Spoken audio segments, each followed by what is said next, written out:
70 years ago, I was in high school, almost a third as long as the country has been around. And when I was in high school, I really only had two things on my mind: girls and cars. and I wasn't doing very well with girls, so we'll talk about cars. But let's just imagine that when we finish, I'm going to let each one of you pick out the car of your choice. Sounds good, doesn't it? Pick it out, any color, you name it. It'll be tied up with a bow, and it'll be at your house tomorrow. And you say, well, what's the catch? And the catch is that it's the only car you're going to get in your lifetime. Now, what are you going to do knowing that that's the only car you're ever going to have and you love that car? You're going to take care of it like you cannot believe. Now, what I'd like to suggest, you're not going to get only one car in your lifetime, but you're going to get one body and one mind, and that's all you're going to get. And that body and mind feels terrific now, but it has to last you a lifetime. The most important thing is to be able to define which ones you can come to an intelligent decision on and which ones are beyond your capacity to evaluate. You don't have to be right about thousands and thousands and thousands of companies. You only have to be right about a couple. I met Bill Gates on July 5th, 1991. We were out in Seattle, and Bill said, "You've got to have a computer." And I said, "Why?" And he said, "You can do your income tax on it." I said, "I don't have any income. Berkshire doesn't pay a dividend." He said, "Well, you can keep track of your portfolio." And I said, "I only have one stock." I said, and he says, "It's going to change everything." And I said, "Well, will it change whether people chew gum?" And he said, "Well, probably not." And I said, "Well, will it change what kind of gum they chew?" And not. And I said, "Well, then I'll stick to chewing gum and you stick to computers, you know." I don't have to understand all kinds of business. There's all kinds of business I don't understand. But there's thousands of opportunities there.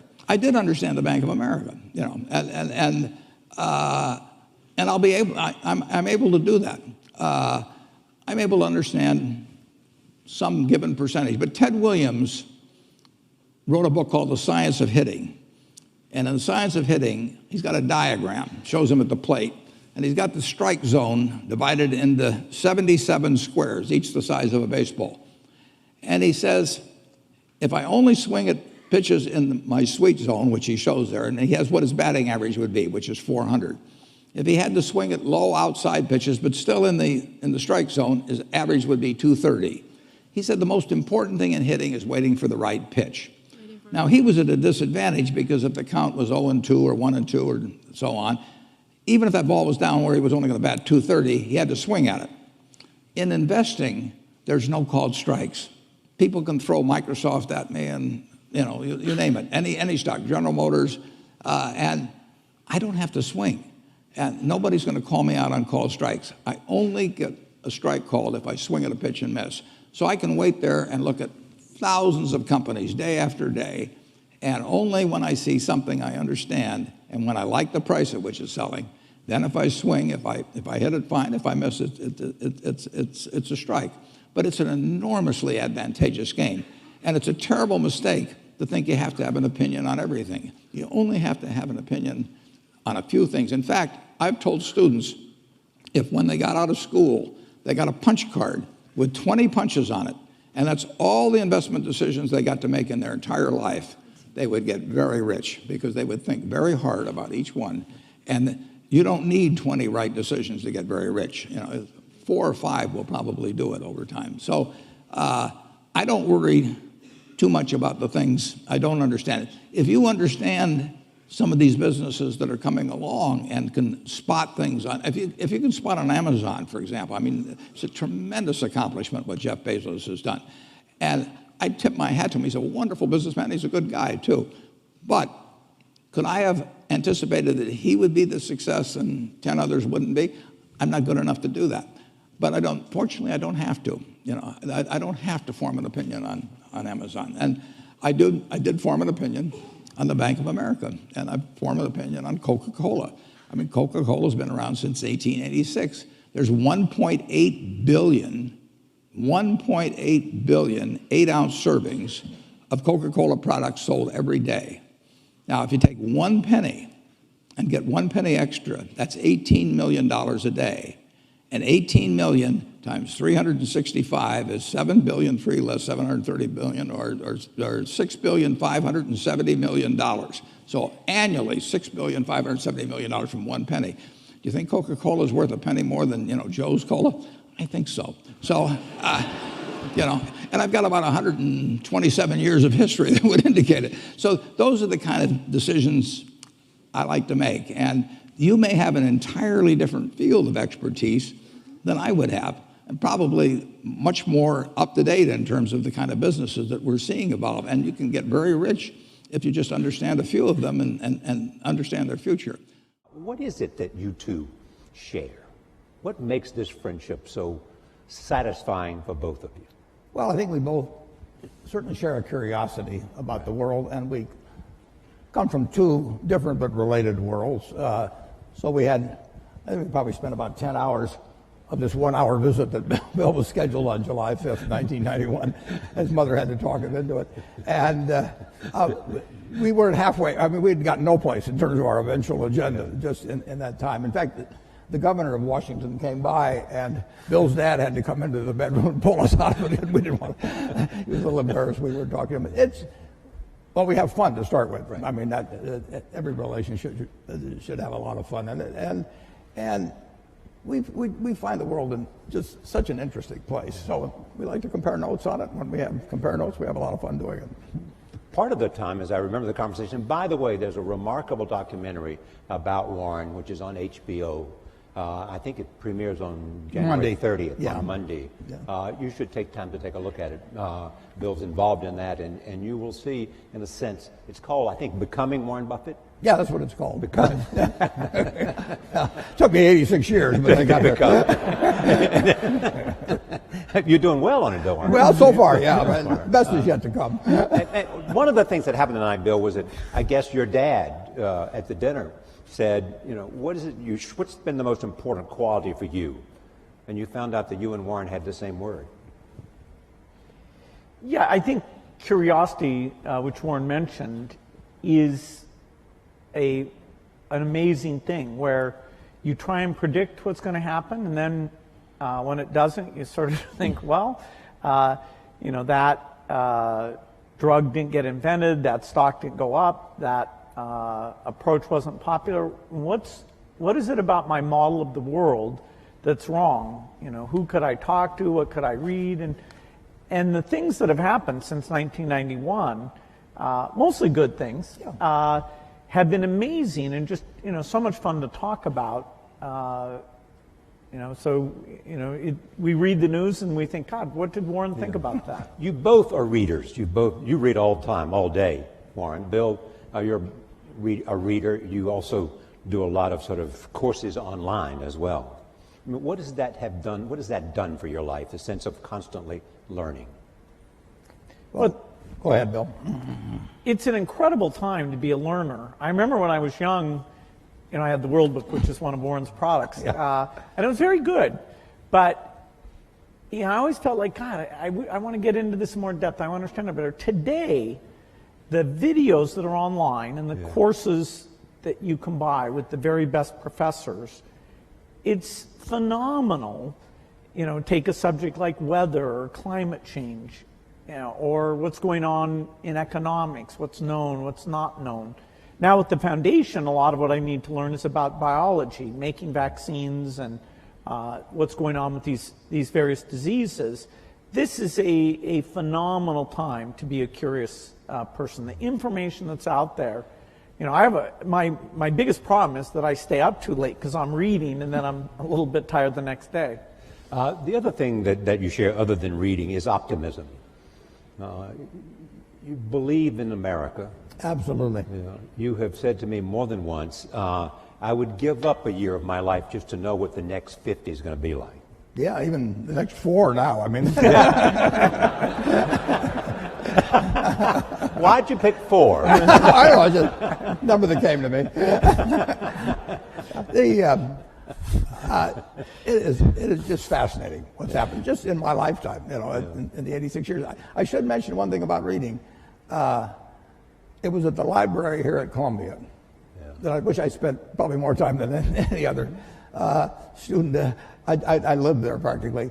But I pulled the book out there, happened to be Who's Who in America, and it told me something about my professor, Benjamin Graham. And then I looked up and I went to the library and I said, I want to learn more about this because I learned this over here. That changed my whole life. We own Geico now because of that librarian directing me to some other book and then following through on that. It's the chance. I read about 1/5 the pace that Bill does, but I still spend 5 or 6 hours a day reading. I mean, you can learn so much. I particularly love biography. Just to be able to live the lives of these people that have been so extraordinary, the lessons and the discouragements they face, just everything about it. So you can't get enough of reading. What surprises you most about Bill? That's an interesting question. I guess what really surprised me is initially we just found so many things to connect on. He did try to sell me a computer.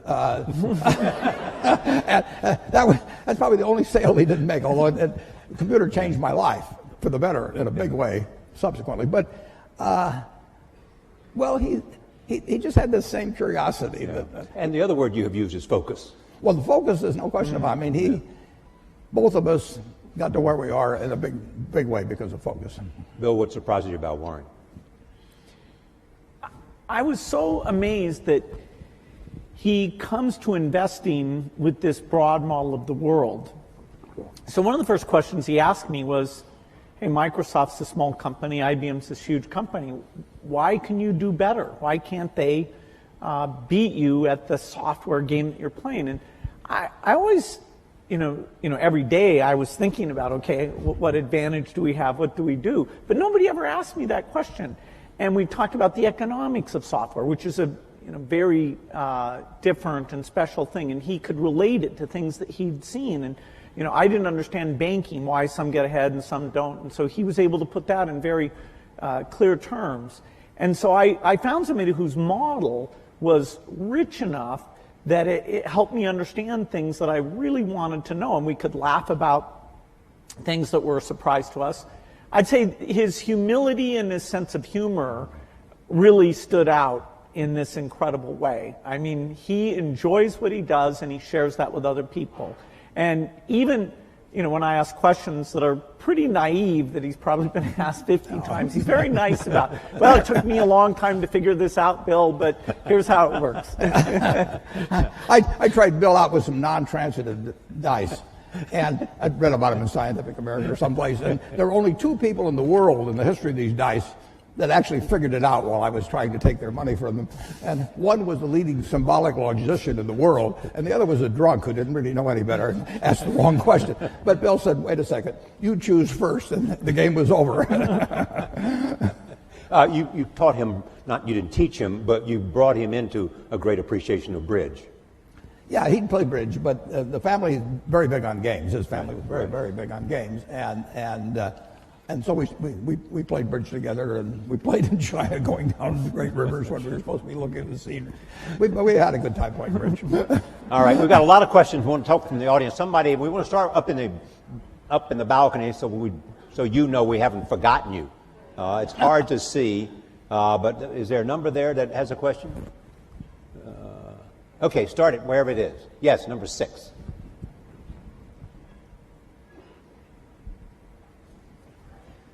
Thank both of you guys for being here today. My question is in regards to public health and vaccinations.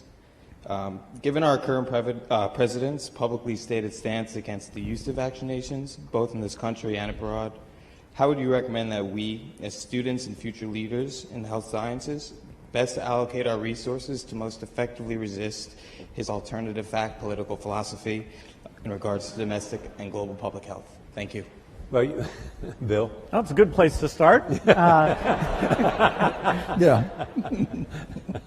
Well, the facts about vaccines are very clear and very strong, which is both that they're safe and that the vaccine schedule has been designed to to reduce disease, and the more parents that adhere to it, the more not only their children be protected, but you have some kids who are immune deficient. And so unless the kids around them are protected, then it puts those kids at risk. And there are diseases like measles or pertussis that all it takes is a small cluster, and then mostly those diseases would be coming in from overseas, but you can get infection, and in some European countries you've had deaths because the kids weren't vaccinated. I don't think the U.S. government is going to come out with any negative statements. There may be a commission, and fortunately, if you look at the facts are quite unequivocal. We certainly are speaking out in favor of vaccines. So I'm a little surprised that we have to stick up for them, but it's true in every country that you get these rumors, and particularly in today's media, those rumors can get out and ahead of the facts because the rumors are sort of more salacious or contrary to what you've been told type things. Here, I'm sure we'll have a chance, if necessary, to go through the facts again and get a clear positive message from the government. And the risk is, if vaccines somehow, people are scared of having vaccines, the risk is? Well, we're engaged right now in polio eradication. And the only way that succeeds is to get 95% of the kids to have these vaccines. And there we ran into a form of anti-vaccine sentiment that's even worse than U.S. rumors, and that is that two terrorist groups, one in Nigeria, Boko Haram, and another one in Pakistan, Afghanistan, the Taliban, said that vaccination was a U.S. plot and would sterilize women, and it was a very bad thing. And they took the women who were going out to the children's houses and giving these oral drops, oral polio vaccine, and actually killed a number of them. And so those negative rumors, the only reason we still have polio today, that we're not done, is because of that part of Nigeria that Boko Haram has caused unrest, and the border areas, including Baluchistan in Pakistan, where there have been these anti-vaccine sentiments. So, our risk is simply those negative things. So it's not just in rich countries that we run into this. It absolutely causes deaths if parents don't know. Bring your kids in and get them fully vaccinated. And your drive to eradicate polio is to show that you can do it. Well, it started in 1988 when it already had been eradicated in the Americas. So these were the U.S. in the 60s, the rest of the Americas in the 70s, showed that it could be done. And so in 1988, well before our foundation was involved, Rotary and a number of other organizations said, let's get rid of this. And it's been harder than was expected just because of these sentiments. Here we are in 2017, last year, less than 50 cases. So we are very, very close. In fact, there's so few cases now, the way that we track where the virus is we go and look at sewage samples, and we see, because a lot of kids get infected and pass it along without getting paralyzed. And so it's only through these sewage samples we know that there's still about 4 places in Pakistan and Afghanistan and 1 place in Nigeria that we haven't gotten there yet. All right, let's see the next question. I got to see a card. Number 1. Thank you both so much for being here. My question, again, is a little bit on the political spectrum. I was wondering what you're both most hopeful about in this new political environment we have, and also what you're both most worried about. You want to take hope or worried, Martin? Well, I'm confident that America will move ahead. It's been, from the time I was born until now, the real GDP per capita of this country has gone up 6 for 1. I mean, nobody ever dreamt that would be possible. And when you look at what's happened in this country over 240 years, it's an absolute miracle. When I went to Columbia Business School in September 1950, 1 woman in the class. I mean, this country moves forward, and you can't stop it. So I'm enormously optimistic. I say the luckiest person born in the history of the world is the baby being born today in this country. And we will go and, everybody, half the country always is going to be somewhat unhappy, or close to half, about the last election. But I grew up in a household in the late 1930s. My dad was very Republican. my sisters and I didn't get dessert unless we said something bad about Roosevelt. I mean, it was it was required. And I heard all these apocalyptic views about after his third term there'll be no more elections. I've been hearing that all my life, and year after year after year, with occasional hiccups and an occasional seizure like we had in 2008 and 2009. But this country, it's all profit, folks. I mean, when I came in, just think of what it would have been like in 1776. Nothing here, and now we've got. And the velocity of change. Oh, it just keeps moving. Day. I mean, guys like Bill, they don't quit. I mean, he moves on to something like polio. He mentions 50 cases in the world. There were more than 50 in the ward where I went when I was a teenager to see a friend of my sister's, and they were all in these rocking machines and everything. They were destined to a terrible, terrible life, and it was just one ward in Omaha, and now that's the yearly total, thanks initially to, as well as currently, to Rotary and some, but people kept working on it. This world moves forward, and it's been doing. I bought my first stock when I was 11 in April of 1942. The Dow was 100. If you haven't looked, it's 20,000. Something good must have happened in between, and it's going to keep happening, folks. Bill, I know you share the optimism. What about concerns? Well, the optimism is partly that I think American innovation is strong. Support for research is by and large bipartisan. And so whether it's health breakthroughs or even energy breakthroughs, I think, every year that goes by, we're going to have more of those things. Now, this administration is new enough. We don't know how their budget priorities will come out. There are things like foreign aid, which is a small part of the budget, about $30 billion a year, but that means the U.S. is the biggest, that every time there's new leadership, we have to go in and articulate the benefits. It's well spent. It's not the image that people have in the past. And so right now, I think there's a lot of intensity to make sure we get that message out and get, both in terms of the executive branch and the Congress, to maintain amazing things like the President's Malaria Initiative or PEPFAR, which is an HIV thing. These things started under President Bush, and so our foundation's had a great working relationship with Democratic and Republican administrations. Most people wouldn't realize that U.S. foreign aid as a percentage of the economy, which is generally how it's measured, reached its low point in 1999 under the Clinton administration. Now, I'm not saying it was the administration. It was a mix of the administration and the Congress.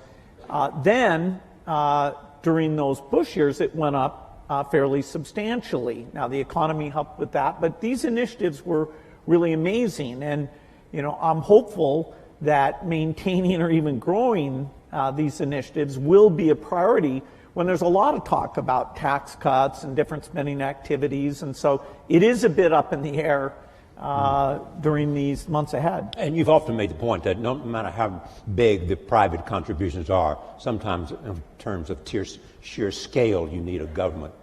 Yeah, somebody asked me today, if PEPFAR, which is this AIDS program, was canceled, wouldn't private philanthropy make up for it?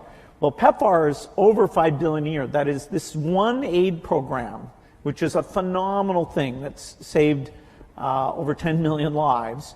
That's larger than our foundation, which is the largest in the world. So there's no possibility the government sector, U.S., U.K., other European donors, that's $130 billion a year in total that's uplifting these poor countries in health and education. And if we lose the consensus around that, if people draw inward too much, we will hurt progress, and there will be millions of lives lost because of it.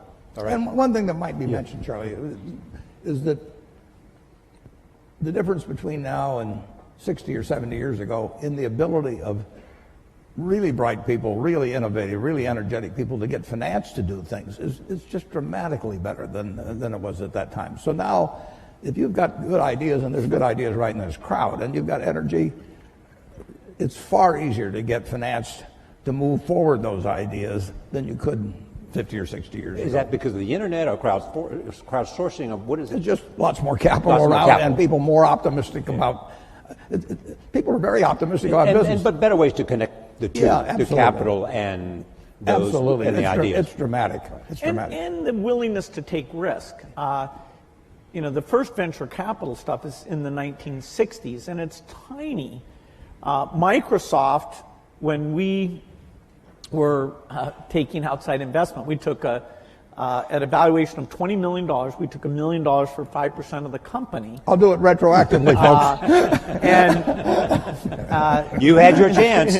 You had your chance. We never spent the money. That is, our business was profitable enough. We really didn't need to do that, but we wanted people on our board to give us advice. And there's an episode of Silicon Valley where all these venture capitalists are courting this guy. And that really reminded me of what it was like. By that time, which was 1984, there were dozens of venture capitalists. And that's something that other countries have tried to duplicate. They have in small part, but not nearly as well. This willingness to take risks, the idea that if you have a failure, it's not a mark of shame, that, hey, what's your next startup going to be? You heard his secret, folks. He gets his ideas from Silicon Valley. Be sure. All right, cards. Let's see where the cards are, folks. Okay, number 3, take the card right there. So you started this talk about how you'd able to make a model and it won't accurately predict what happens. And on the other side of the coin, I was wondering what happens when you create such well-developed predictive technology, and what are the ramifications and implications of that outcome? Well, I don't think our predictive technology is going to be like an oracle. Warren's nickname is the Oracle of Omaha. But the percentage of times you can predict things like macroeconomics, because they involve emotional sentiment. We're a long ways away from that. The biggest modeling thing I'm involved in is a group that models diseases. So we look at HIV or tuberculosis and understand, okay, what do we have to do in terms of diagnosis and drugs to get these things down? Once we finish polio, we'll go on, and our next big challenge, which will take decades, but I expect will be done in my lifetime, is malaria eradication. So these models aren't nearly at the point where they can take human sentiment into consideration. The field of economics, a very basic question about what we should have done differently before the financial crisis, there really is no consensus, whether it's with the public or inside the profession of economists. They agree that some of the emergency treatment we did was necessary and important, and I wish that was better understood. But in terms of the root causes, it's actually a little disconcerting how little our models, our understanding, explain how that imbalance got so extreme. All right, well, number 2. Hi, my name is Eugenia. I'm in the engineering school here at Columbia. And I wanted to ask, you were talking about that you love reading. I wanted to ask if you have a particular book that it changed your life, like the way you think about things. And I also wanted to ask, what is the thing that you admire the most about each other? Like you, Bill, about Warren, and the other way around. Thank you. They sort of touched on the second question, but go ahead, they may want to add to it. Books, though, first. Changed your life. Well, a book did change my life, and it was by a fellow who taught here at Columbia, Benjamin Graham, and I read the book when I was 19 called The Intelligent Investor. And I'd been interested in investments since I was maybe 7 or 8, but I'd never... And I'd read every book in the Omaha Public Library by the time I was 11. So why do you think you were interested in investing when you were 7 or 8? Because I was too dumb to get interested at 4. My dad had a very small investment firm, and I would just go down. I read all the books that he had there, waiting to go to lunch or whatever it might be, and then I went to the public library and read them all, and it just was a fascinating subject to me. But I didn't have any. I knew what everybody thought and all of that at an early age, but what Graham wrote made sense. I just happened to pick that book up at a bookstore in Lincoln, Nebraska. But to investing per se, is there something about your core competence that made investing the perfect place for you to be? Yeah, it certainly wasn't to be a pro football player. I mean, I looked. It was a question of zeroing out all the other incompetencies, and I was left with one thing, Just the allocation of capital. I was actually wired in a way that was. This would be something I would be good at. So, wired in what way? I can't tell you precisely, but I've got the right temperament for it, which is much more important than IQ. If you've got more than 120 points of IQ, sell the rest to somebody else. You don't need it in investments, but you do need the right temperament. You do. You do have to be able to think for yourself. And getting back to, the earlier question, the first question I ask myself when I look at a business is, is it important and easy what I can determine about this business? Yeah. And a lot of them don't make it. Now, Bill is looking for hard questions that plague society, and where intellect and money may make a difference. They may not for a while, but he's taking on the tough things. My job is to find easy things. I'm looking for 1 foot bars to step over, rather than 8 foot bars to jump over, But that's not irrational if you're looking at the investment universe. But reading is key. On the biography, on the book thing, I will tell you a wonderful book to read. I can tell you a number of them. Intelligent Investor, obviously, if you're in the investment field. But Katharine Graham's autobiography is a marvelous book, and it's absolutely honest, told by an incredible woman who had an incredible life and then wrote honestly about it. But someone who you knew very well and invested with, and she was a bit reluctant and had to be assured, that she was afraid of me, actually. Yes, but what makes that book so much? It is such a broad range of human experience, honestly told. I mean, you couldn't have nobody in Hollywood could write a scenario that she lived through, and just to see that world develop, how she reacted to it, and everything. You can learn so much. My partner Charlie Munger just loves Ben Franklin. You can learn from other people and their mistakes, and I find biography is my favorite. Part of the reason you love biographies. Pardon me? Part of the reason you love biographies. Yeah. Okay. Where is the card? Right here. Just come here. I'm having a hard time seeing the card, so that right here. See where the hands are raised. Hi, my name is Chisholm. I'm a senior here at the college. I'm also a Gates Millennium Scholar with my family over here. So I'd like to ask, what both of you do involves a lot of risk. And sometimes you have to face the fear of failure with that risk. So I'm asking, how did you overcome that fear, and what steps did you take to do that? Well, I think I was very lucky that when I was in high school, the computer was brought in there, and I developed a fascination for it and became kind of fanatical about it. So that, I didn't view it as risky. I viewed it as this kind of fun hobby. Even when I went to college, which I didn't finish, but I spent time up in Cambridge, Massachusetts, I wasn't sure that would be my life's work. Now, as the chip came along and made it mainstream, it became very obvious that something dramatic was going to happen. And so my passion, my hobby, and the area I could start this company right at the beginning of the revolution, that coincided in a nice way. And I never felt it was risky. If Microsoft had failed, I didn't have kids or anything. I could go back to school and finish my degree and go get a job somewhere. I was very risk averse in running the company. I always made sure we had enough money in the bank to pay everybody for at least a year if nobody paid us at all.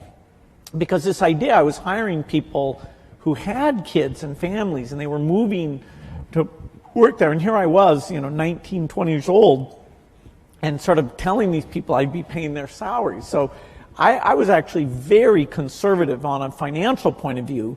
And one of the few arguments I had with Steve Ballmer, who came in and played a phenomenal role in the success of the company, was how many people could he hire?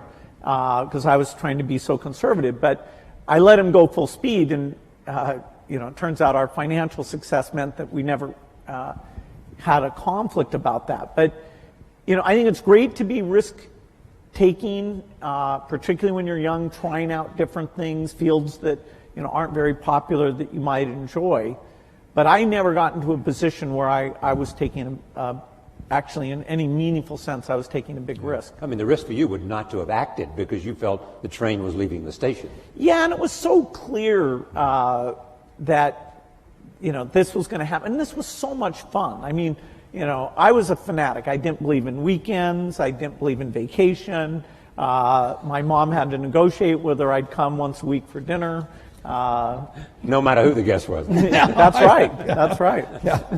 But Warren, you have often said you still tap dance to work. Absolutely. Because you can paint with your own colors. Yeah, I'm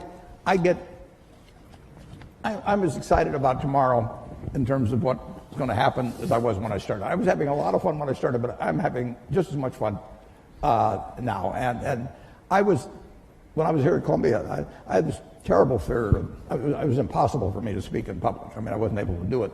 I actually read an ad in the New York Times. I went down to Midtown, signed up for a course, gave the guy a check, and then stopped payment on the check. I mean, I just petrified. But finally, and actually, after you get through hearing me today, maybe you'll wish I'd stayed afraid of public speaking, but that's another question. When I got out to Omaha, I finally decided I just had to do it, so I gave a guy $100 in cash, and once I parted with $100 in cash, I'd jump off the Grand Canyon to get my money's worth.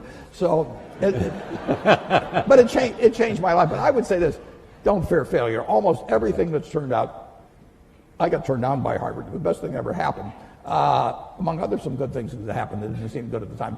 Don't worry about.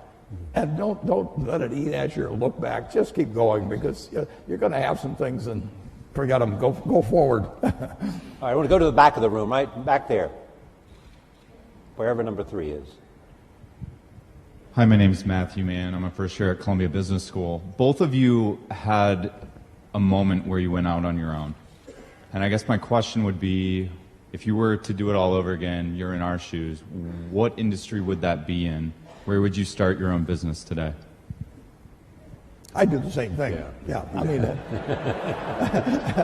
for one thing, I'd be a failure at anything else probably. I mean, I'm not gonna, no, I mean, I had fun when I was in my 20s, my 30s. Now I'm 86 and I'm having fun. And so I advise students, as much as possible, look for the job that you would take if you didn't need a job. I mean, don't sleepwalk through life, and don't say it's all going to be great.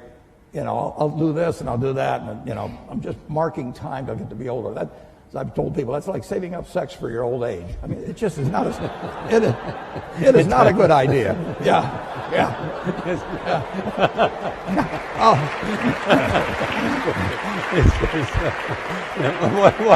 What are you urging them to do? I'll explain it. Just what I'm talking about. Now, you really want to be doing what you love doing, and you can't necessarily find it on your first job. Right. But don't give up before you find it. Bill, you've had the unique experience, A, because of your curiosity, B, because of your involvement in global health, to see the impact of a lot of other areas, whether it's biomedicine or whether it's a whole range of other things other than computer science. If you were going to drop out of Harvard today, which field would you be most likely attracted to? Well, I love the hard sciences, and there's some phenomenal things that people will get a chance to be part of. I'd still probably pick computer science, because the work in artificial intelligence today is at a really profound level. Our ability not just to play games, but that is a profound milestone, the AlphaGo work that the DeepMind people at Google were able to achieve. And that kind of technology is in all the leading companies and a lot of the universities. With AI, creation of agents, the ability to read and understand material, it is going to be phenomenal. So anything connected with that, I think, would be an exciting lifetime career. I also think in energy, we have the imperative to have energy that's reliable, cheap, and clean.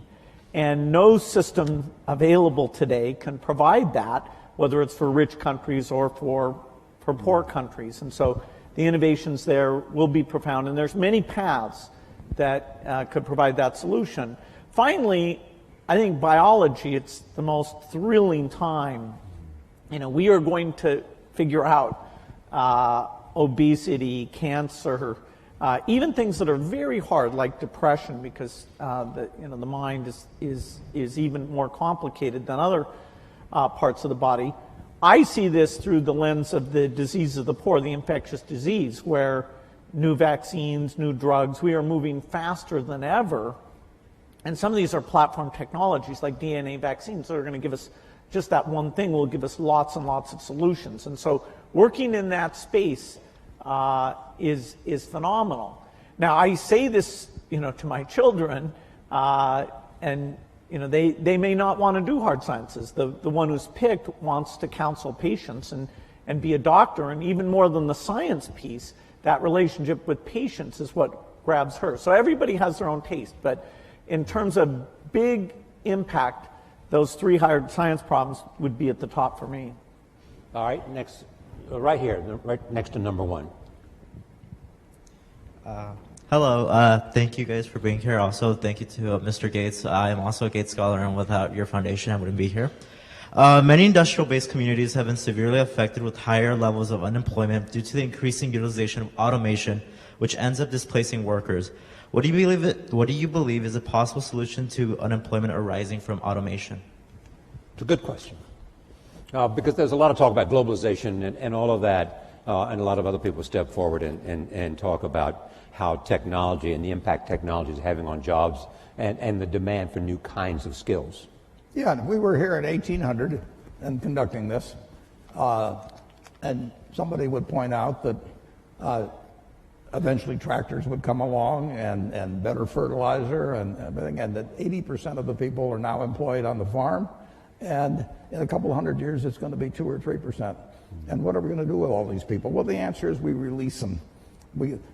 Keynes wrote something about it in something called Essays on Persuasion. He wrote in 1930 about what a more prosperous society would become like. And he actually postulated that in 100 years, and we're now 87 years from that there would be 4 to 8 times as much output per capita. And he's remarkable, but he didn't quite get how it might get distributed. But the idea of more output per capita, which is what the progress is made on productivity, that should be harmful to society is crazy. I mean, the distribution may be a problem, but if one person could push a button and turn out everything we turn out now, is that good for the world or bad for the world? You'd have to figure out how to distribute it, but you'd free up all kinds of possibilities for everything else. So everything should be devoted initially to getting greater productivity, but people who fall by the wayside through no fault of their own, as the goose lays more golden eggs, should still get a chance to participate in that prosperity, and that's where government comes in. Right. Bill, anything to add to that? Yeah, a problem of excess is a different problem than a problem of shortage. If all the tractors and computers stopped working, then we would have problems of shortage there, and we just wouldn't have enough people to make the output. A problem of excess really forces us to look at the individuals affected and take those extra resources and make sure they're directed to them in terms of re-education and incomes policies, and the need for labor in terms of smaller class size, helping handicapped kids, reaching out to the elderly. The demand for labor is not at zero. If you ever get to that point, fine, you can shorten the work week, and you'll be just fine with that. And so this idea of taking an individual who during their generation is affected, I think there's a lot to be learned about that, a lot of thinking we have to do. But the macro picture that it enables is an opportunity. Number 2. Also, I'm urging people at the back so you have a chance. We want to go back up to the balcony as well. So I see number 6. We'll come to 6 after 2. Yes. Hi, my name is Sam. I go to Columbia College, and my question is, what steps do you think need to be taken in order to improve public education, particularly in economically depressed areas of the United States? Bill was the Bill's the educational. Yeah. I think this is a super important issue because the dropout rates, although they've gone down a little bit, they're still very high and vary based on income. And even kids who graduate, a lot of them don't enter college, or they do enter college, and they end up in these remedial courses for their reading or math capabilities. And those people have an extremely high dropout rate from higher education, and they can incur debt, they have a negative experience. So we have a long ways to go in education. There are some very strong points of light, like here in New York City, some of the charter schools are, with even less resources than schools at large, doing a phenomenal job of educating kids. There are a lot of countries, particularly in Asia, who, spending way less of their GDP on education, are doing a great job educating their kids. And it's not just the top 20%. Their bottom 20% is pretty phenomenal in the case of China, South Korea, and Singapore. And so looking at what we've learned in charter schools in terms of building the culture, giving teachers feedback, what is good teaching look like? Do we give teachers a chance to learn from each other about that interactive element that makes the subject seem relevant and important? There are great teachers, but spreading those practices has been very, very tough. And so I'd say it's a top priority, and our foundation has that for our work in the United States. Education is the top priority, whereas outside the U.S., we take on health. It's a tough problem because the institution of education are fairly resistant to change, and people are not yet convinced by various approaches very easily. But we need to keep at it. We're going to stay and even actually put even more money into trying to help create models. Okay, up to number 6. Hi. First, I want to thank Bill. I've witnessed the role of your foundation in eliminating polio in India, and I'm really thankful for that. My question is more on how to set the basic level of debate in any public sense. Like, there are many trade-offs. How to explain climate change policy for people who are losing jobs in the coal sector? How do you balance the current short-term economic goals with the long-term peaceful transition to the renewable sources of energy? No, it's a good question. The certain topics are so complicated, like climate change, that to really get a broad understanding is a bit difficult, and particularly when people take any of that complexity and try and create uncertainty about it. And for example, India's kind of paradigmatic in that they want to electrify for all sorts of good reasons having to do with health and reading at night and quality of life. And the question of should they delay electrification for climate issues is going to be very difficult. The ideal is to innovate in such a way that they can go full speed ahead on electrification without emitting the CO2 that the natural path of them today, which is coal, is the way to go. And so we have a lot of cost reduction to do because rich countries may be able to buy premium electricity. When you get to middle income or lower, that's just not going to happen. And democracy has us allocate these resources in terms of investing in the future and things like research and investing in the present. And when you have a problem like the financial crisis, then you do get a little bit of more of short-term thinking. And I'm hopeful, I think it's better for the world and for the country if we can get back into a little bit more of a focus on the long term. We have some questions from Facebook. Warren, a central tenet of your investing is to invest for the long term. And this comes from Brian White, who says, how might Bill and Warren convince investors to think beyond short-term returns to encourage world-changing innovation? Well, I've spent my life trying to convince people of investing for the long term. Listen, if I knew how to double my money tomorrow, I'd probably invest for the short term too. But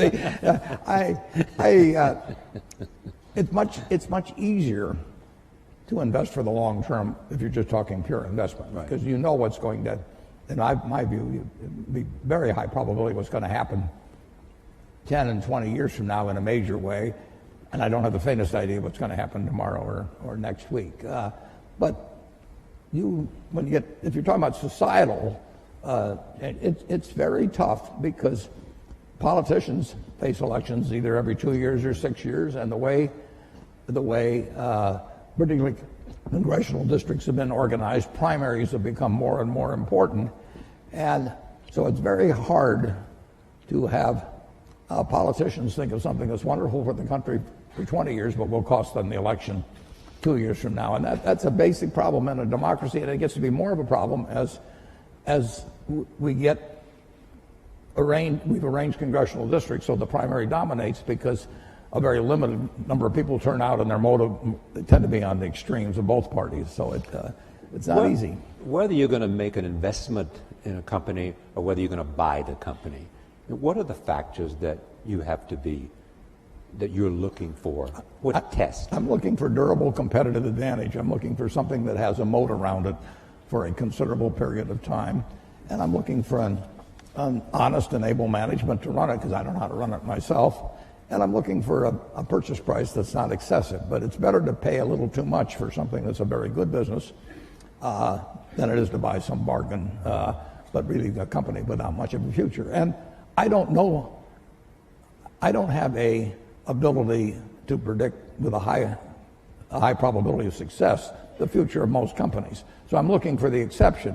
But the nice thing is, if there's thousands of companies out there, I really only have to be right on a couple. I mean, it's exactly the opposite of baseball, where you have called strikes, and the pitcher's trying to throw it to you at the worst part of the strike zone for you. And if he succeeds in getting into that corner 3 times and you don't swing, you're out. And investing, it's a no called strike thing. So I can sit there all day and somebody can throw me one company after another, and finally I get one in my sweet spot.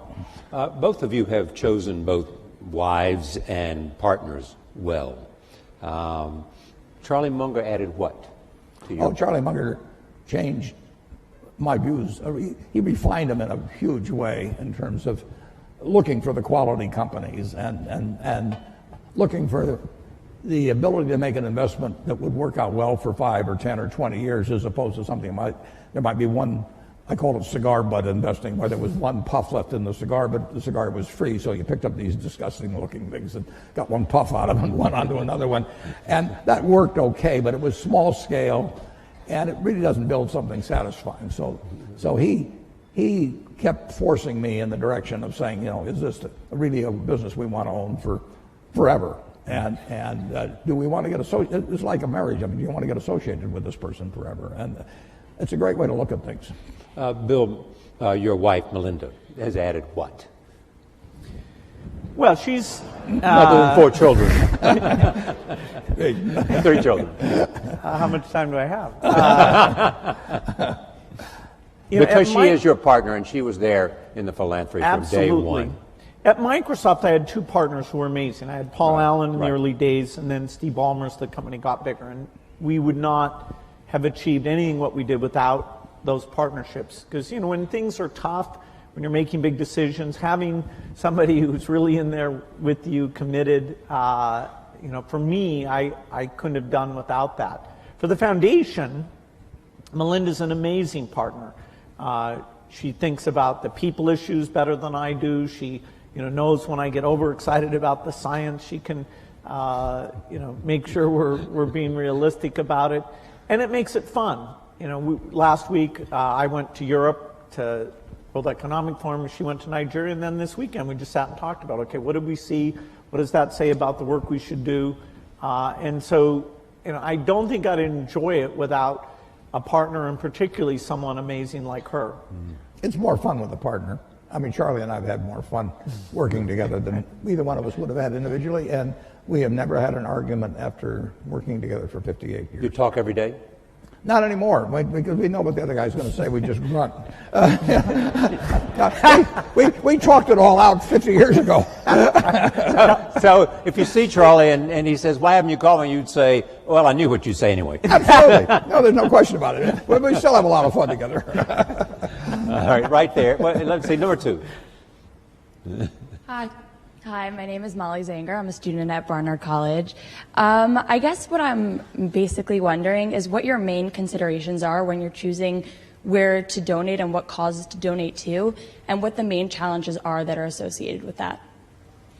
Yeah, well, I wholesaled it because I made a choice that I wanted to have. Well, originally, my first wife and I planned that I would pile it up and she would unpile it, but that was plan number 1. But she died in 2004, and then I had the problem of figuring out the best way to distribute what would turn out to be a lot of money, and I wanted some people who had similar values and similar objectives to what I had, but I also wanted people who would pour in intelligence and energy, and in the case of Bill and Melinda, a lot of their own funds, would work at it full time, but who really saw society as I saw it, which was that every life is of equal value, and that if you start with that, and then you figure what you might be good at changing, whether it's in medicine or education or early learning or whatever it may be, that was my answer, was the wholesale. Retail philanthropy would drive me crazy, but wholesale philanthropy I really like. Bill? Yeah, for our work at the foundation, the belief in innovation, which both Melinda and I saw at Microsoft, our question was, okay, how do we bring that kind of innovation to help the world's poorest? And we learned that coming up with new vaccines, that although you can pay a lot to have them created, the marginal cost comes down to less than $1.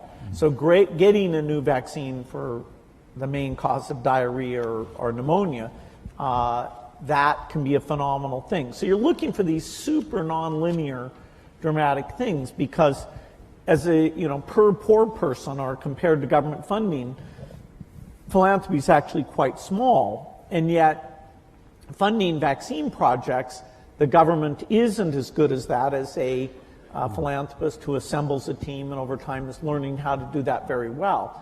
And we had models. Rockefeller Foundation was a phenomenal foundation. The Green Revolution is just one of many things that they did which raised agricultural productivity and avoided hundreds of millions starving. And so studying the other foundations that have taken these big breakthroughs and created a model out of those, that was very informative to what we've gone after. What's the most important lesson you've learned, though, about making investments from the foundation today that you learned along the way?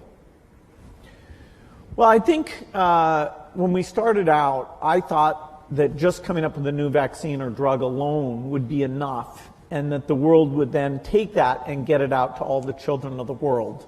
Partly through field visits I did, that Melinda did, looking at the statistics. That delivery system doesn't get out to a lot of the kids. And so having to figure out how people were hired or how that was funded and measured, this what's called primary health care, we were drawn into that out of necessity. It didn't fit the normal sort of in the lab, come up with this great concoction. And yet, in order to achieve our goals, we needed to think about those delivery pieces. In fact, sometimes the state of the product actually had to be simpler in some ways in order to get through that very limited delivery capacity. And now we're getting to 86% of the world's children with vaccines. It was about 70% when we got started. So that's a good increase. We still have 14% to go. Bill and Melinda have amazing convening and persuasive powers as well. So, I mean, they bring something far more to it than just money. They work incredibly hard, as do my 3 children in their foundations, but they work incredibly hard at getting governments involved in vaccines or whatever it may take. And that just is, it's an extra dimension that I think very few people have in the field. Yeah, I mean, it's a hands-on well, travel to experience. When Melinda is in Africa and she's holding a little baby, I mean, she is actually thinking, this kid needs to be vaccinated, has a decent chance in education and all that. I feel the same way about the kid, but what I really think is he's going to pee on me, can I hand him somebody? So there's just a difference in that human touch that makes a big difference. I'm halfway in between. I think he's closer to me, actually. Number 1, number 3, and number 4. First 1, then 3, then 4. Hi, I'm Malvika Goswami at the Columbia Business School. If the current government were to ask for your advice on immigration or healthcare reform, what would you recommend to them? Warren? Well, on immigration? Yes. Immigration, I mean, this country is built on it. I always say to people that are anti-immigration, let's put it in retroactively. And, everybody leaves. It's this country, if you think about it, Bill's heard this before from me, but we are sitting here in part because of 2 Jewish immigrants who in 1939 in August signed the most important letter perhaps in the history of the United States. And you can go to the internet and go to search Bing. And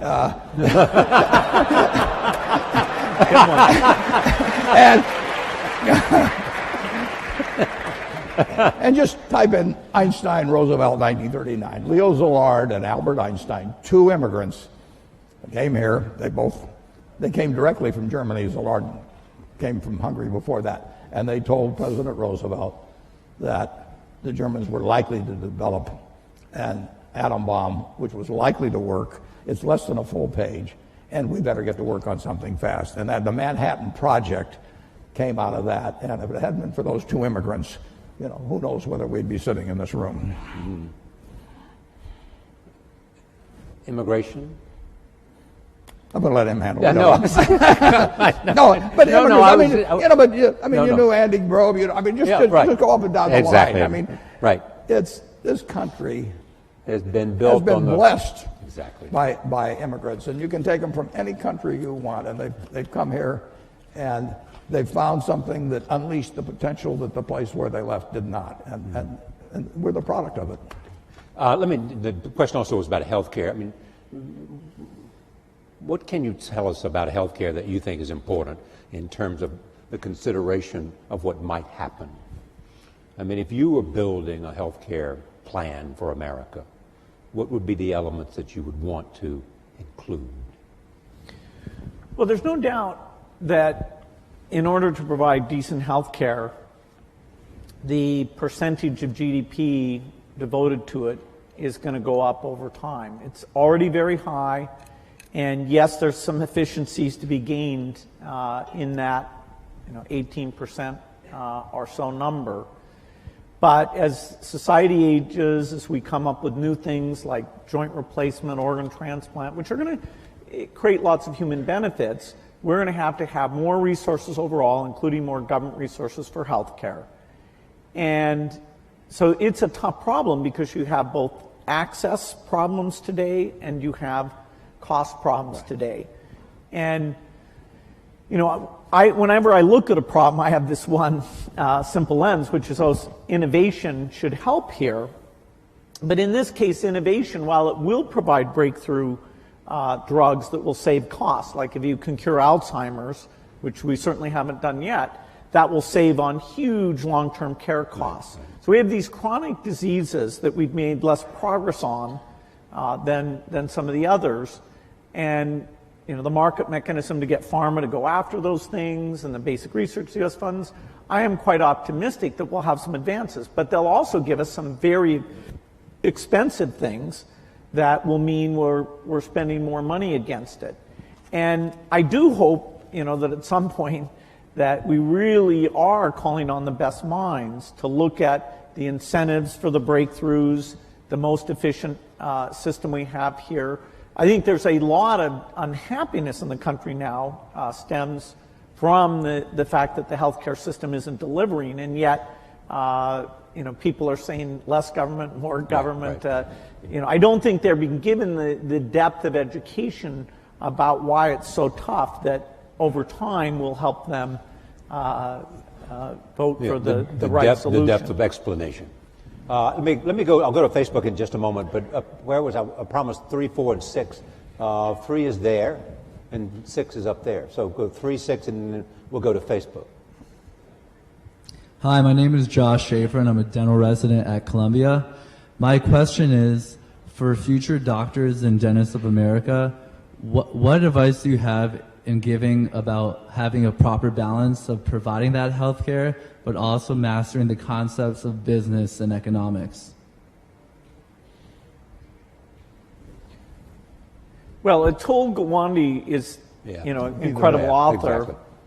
He, in the current issue of the New Yorker, has the latest in wonderful articles about the healthcare system. And he's talking about the people who do sort of heroic surgery like himself are paid twice as much as the people who are on an ongoing basis in a great incremental way learning about the patient and seeing what works for them. And it's a calling cry to say, hey, that part of the system needs to be run better, needs more resources. So I think it's brilliant that he's saying that, and it also corresponds to what is working in some other countries. Okay. 6. Hello, my name is John. I'm from Columbia College. So you both have invested a great deal of money abroad, but there is a prevailing belief by some that there are pressing issues in America. There are poor people here, there are sick people here, and we should deal with that first before even tackling anything abroad. So what are your thoughts on that? Well, my own personal thought is that every life is of equal value. And in many ways,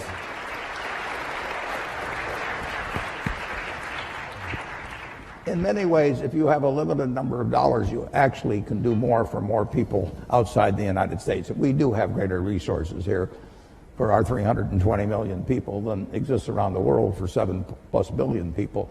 So if you can improve the lot of more people by intelligently spending $1 billion or any other number in other areas of the world actually than here. And I get, coming from Omaha and having the money I have, people can say, well, why not spend it all in Omaha? You grew up here in Omaha, it's done all kinds of things for you, and I absolutely acknowledge that.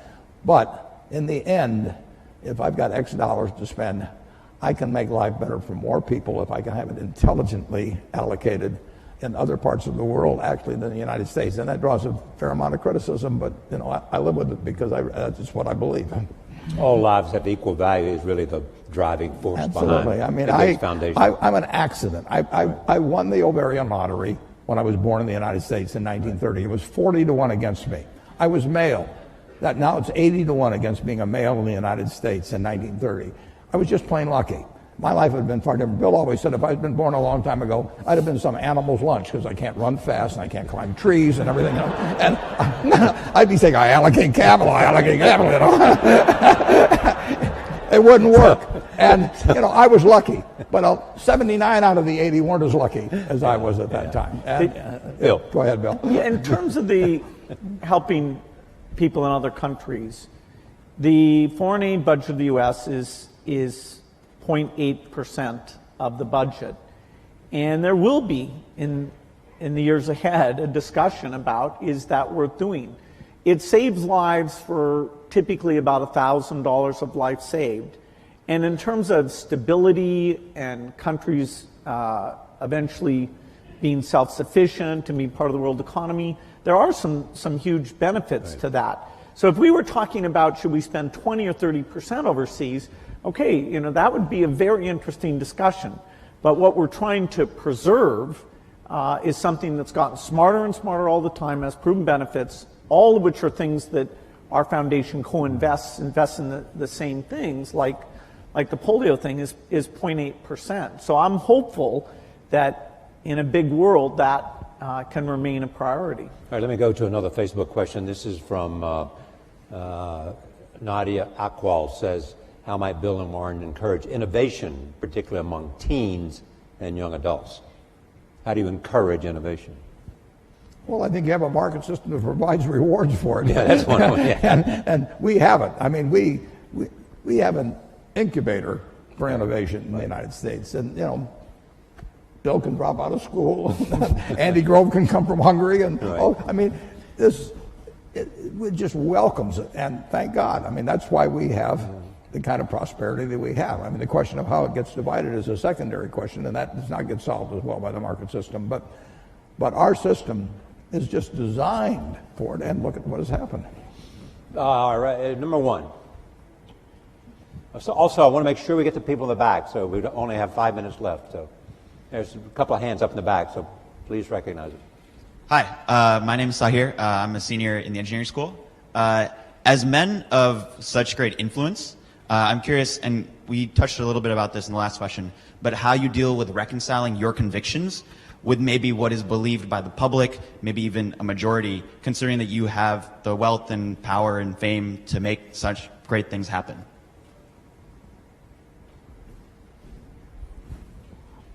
Either. Well, I don't see, you know, the convictions I have, you know, I love sharing them and talking to people and understanding, you know, where people disagree. You know, I can be overly science-centric about things. You know, there's all sorts of causes that are super important that our foundation, because we have limited resources, we don't get to go and do. There's lots of diseases. There's aspects of education. You know, part of the strength of philanthropy is its diversity, and so just by sharing the fact that it's fun, it really can have measurable impact. I hope that sets an example for all of philanthropy. I don't happen to believe that, you know, my voice should be that much louder than other people. You know, so, you know, some of these big political donations, you know, at least, you know, I think Warren as well, you know, we've chosen not to have that be a huge way that, you know, we're spending our money. That's a personal choice. You know, the money's being saved for, not for the megaphone, but for the work of the foundation. Yeah, we get a podium of a certain sort, you know, but people do not. With a partner like Charlie Munger, you don't have to worry about my views being accepted automatically. You point out the shortcomings. And the influence of money in politics, I really think, is bad news for this country. I think Citizens United was a terrible decision. And the idea that somebody can pour millions and millions of dollars into a campaign, and in certain cases it not even be identified, I think really kind of goes counter to the kind of America I believe in. The two of you created, along with Belinda and others, created the Giving Pledge. How's that going? Going terrific. Bill can tell you. It really is going terrific. Yeah, philanthropy is kind of a lonely Bill, tell them thing. what it is exactly. Yeah, okay, this is, you know, we love philanthropy of all types, and part of the strength of American philanthropy is actually people with very little who are incredibly generous. Here, though, we said for the people who are super lucky, have over $1 billion, we want a group who are working together, who are committed to give the majority of their wealth away, to learn from each other. What's worked, what hasn't worked, how do you involve your kids, how do you hire staff, and they'll find areas they're working on together and cooperate, but we're not pooling any money. And we thought we'd get, you know, 20, 25 people together, and in fact now we're at 156. So it is a wonderful yearly event. I've made some great people. I do think that the quantity and quality has gone up because we're getting together. We'll never be able to measure that in a direct way, and we're making special efforts in China and India because now we have a lot of wealth there that wasn't there before. And in their own way, I think by having a strong philanthropic sector, that will help those countries and therefore help the world. What's interesting now, Bill and I are having dinner actually with the group tonight, for example, but if you go back 100 or 150 years, people got wealthy by making some money from the first oil refinery or steel and mill and building another one, and Henry Ford would build a plant to build cars, and then it would be from retained earnings, which eventually turned into cash. Now you can get rich very young just by having an idea, and you can get that idea monetized and capitalized in a way that you cannot believe. So we are particularly interested in getting younger people interested in philanthropy because there are huge fortunes by people that are now in their 20s and 30s. And just think of what the potential for that group. And so this thing has worked out way, way better, including getting younger people to join us. Number 6. Hello, my name is Christina Nunez. I'm a fellow dental student to Josh. Thank you for speaking with us today. I'm curious about your insight related to relationships. I'm personally, given a desire to honor myself and respect other individuals, have found it difficult throughout life to discern which relationships to really foster and invest in and accept challenges from, and which to kind of forego and abandon because they're more harmful than helpful.